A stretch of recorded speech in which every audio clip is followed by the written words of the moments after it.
இனிமையான நண்பர்களே, அன்புள்ளம் கொண்ட சொந்தங்களே, அனைவருக்கும் வணக்கம்.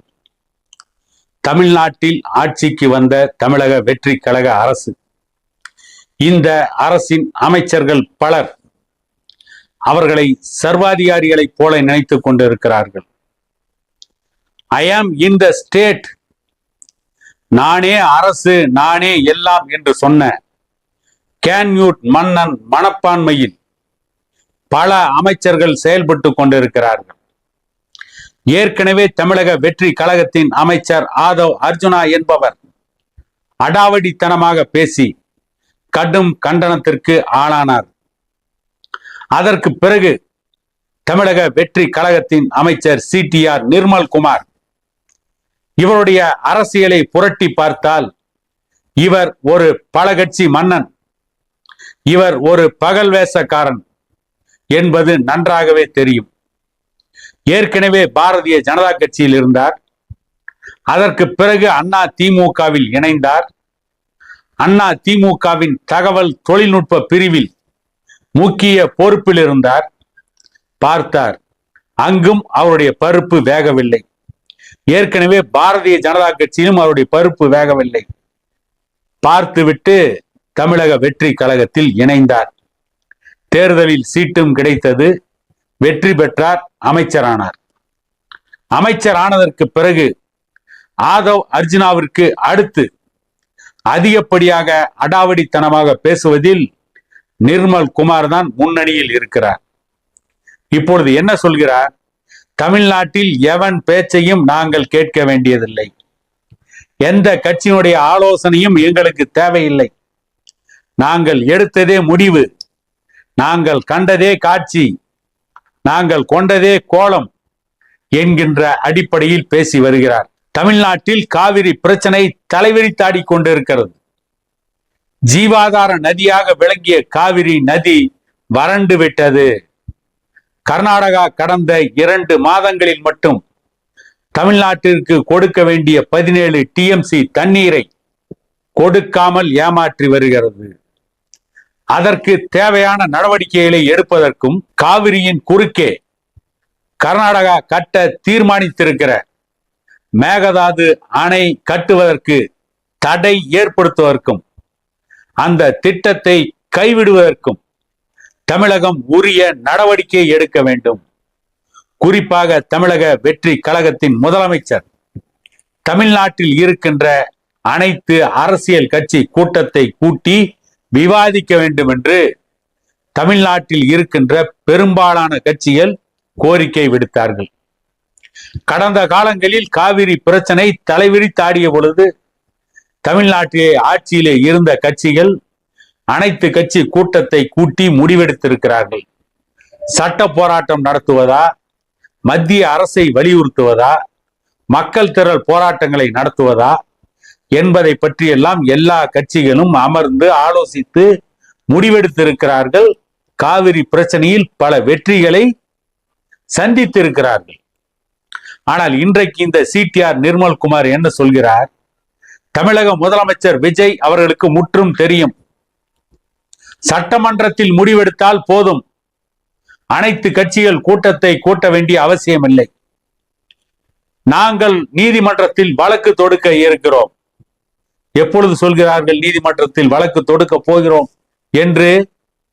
நீதிமன்றத்தில் பிரதான எதிர்க்கட்சியான திமுக வழக்கு தொடுத்ததற்கு பிறகு வேறு வழி இல்லாமல் தமிழக வெற்றி கழக ஆட்சி நீதிமன்றத்தில் காவிரி பிரச்சனைக்காக வழக்கு தொடுக்கிறது, வழக்கு தொடுக்க போகிறோம் என்று அமைச்சர் நிர்மல்குமார் சொல்கிறார். இப்படித்தான் பல இடங்களில் இவர்கள் அடாவடித்தனமாக பேசுகிறார்கள். காவிரி பிரச்சனை தமிழ்நாட்டை ஆளுகின்ற ஒரு கட்சிக்கான பிரச்சனை கிடையாது. காவிரி பிரச்சனை ஒரு ஜாதிக்கான, ஒரு மதத்திற்கான பிரச்சனை கிடையாது. தமிழ்நாட்டில் இருக்கின்ற ஒட்டுமொத்த தமிழ் மக்களுக்கான பிரச்சனை. ஆகவேதான் இந்த காவிரி பிரச்சனையில் நீதி வேண்டும், நியாயம் வேண்டும் என்று கடந்த காலத்தில் மத்திய அமைச்சராக இருந்த பாலப்பாடி ராமமூர்த்தி அவர்கள் நரசிம்மராவ் அமைச்சரவையிலிருந்து அவருடைய பதவியை ராஜினாமா செய்தார். இத்தனைக்கும் காவிரி ஆற்றின் ஒரு சொட்டு தண்ணீர் கூட வாழப்பாடி ராமமூர்த்தி அவர்களுக்கு சொந்தமான விவசாய நிலத்தில் விழுந்ததில்லை. காவிரி ஆறு இருக்கின்ற இடத்திற்கும் வாழப்பாடி ராமமூர்த்தி அவர்களுடைய விவசாய நிலத்திற்கும் எந்த சம்பந்தமும் கிடையாது. ஆனால் அது தமிழக மக்களின் பிரச்சனை என்கின்ற ஒரே காரணத்திற்காக அவர் அமைச்சர் பதவியை ராஜினாமா செய்தார். அன்றைய தினம் நாடாளுமன்ற உறுப்பினராக இருந்த காவிரி ஆற்று படுகையில் டெல்டா மாவட்டத்தில் ஆயிரக்கணக்கான ஏக்கர் நிலங்களை வைத்திருந்த காங்கிரஸ் கட்சியின் தலைவராக இருந்த மூப்பனார் கூட அவருடைய எம்பி பதவியை ராஜினாமா செய்யவில்லை. ஆனால் தமிழ்நாட்டிற்காக வாழப்பாடி ராமமூர்த்தி அவர்கள் காவிரி பிரச்சனையில் அவருடைய பதவியை ராஜினாமா செய்தார். இந்த வரலாற்றை எல்லாம் தமிழக வெற்றி கழகத்தின் அமைச்சர் CTR நிர்மல்குமாரும் முதலமைச்சர் விஜய் அவர்களும் பார்க்க வேண்டும், படிக்க வேண்டும், தெரிந்து கொள்ள வேண்டும்.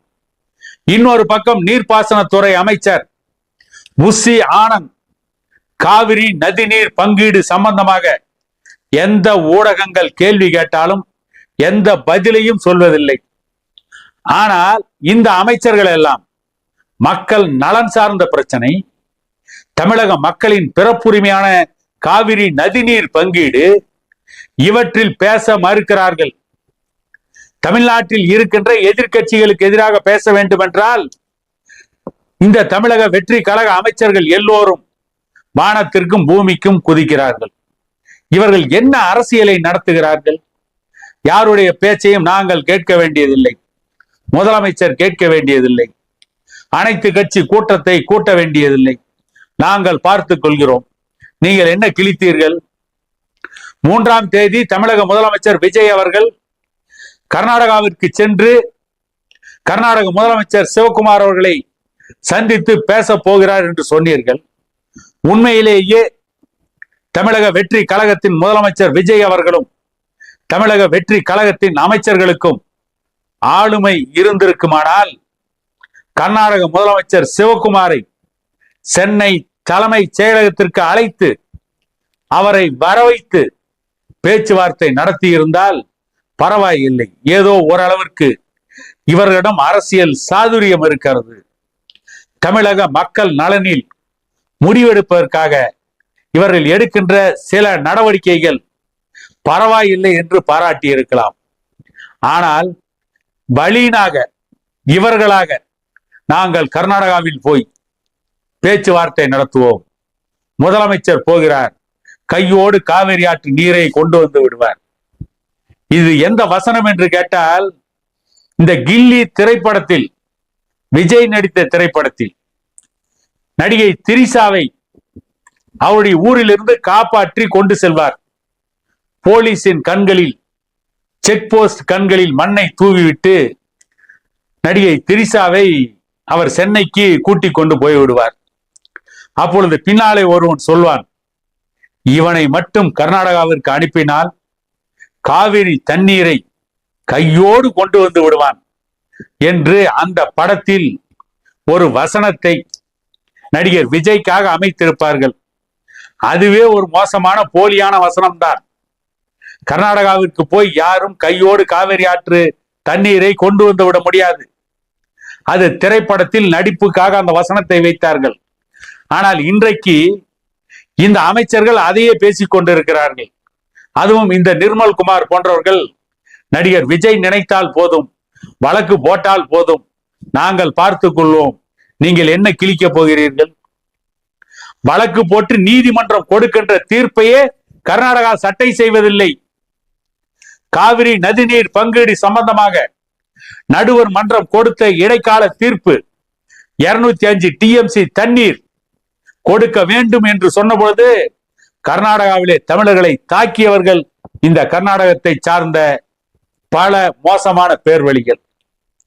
அதே காவிரி நடுவர் மன்றம் இறுதி தீர்ப்பாக தமிழ்நாட்டிற்கு ஒவ்வொரு ஆண்டும் 177 TMC தண்ணீரை கொடுக்க வேண்டும் என்று தீர்ப்பு வழங்கியதற்கு பிறகும், காவிரி மேலாண்மை வாரியம் அமைக்கப்பட்ட பிறகும், காவிரி ஒழுங்காற்று வாரியம் அமைக்கப்பட்ட பிறகும் எதையும் கர்நாடகா சட்டை செய்வதில்லை.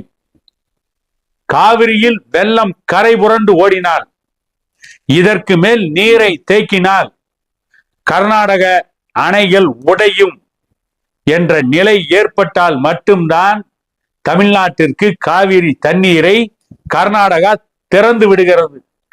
இதுதான் கடந்த கால வரலாறு. இந்த வரலாறு தெரியாமல் நடிகர் விஜய் கர்நாடகாவிற்கு போனால் காவிரியில் தண்ணீரை கொண்டு வந்து விடுவார், நாங்கள் நீதிமன்றத்தில் பார்த்துக் கொள்கிறோம். இதெல்லாம் மக்களை ஏமாற்றுகின்ற வேலை. இதெல்லாம் தான் தோன்றித்தனமான பேச்சு. இதெல்லாம் சர்வாதிகார நடவடிக்கை.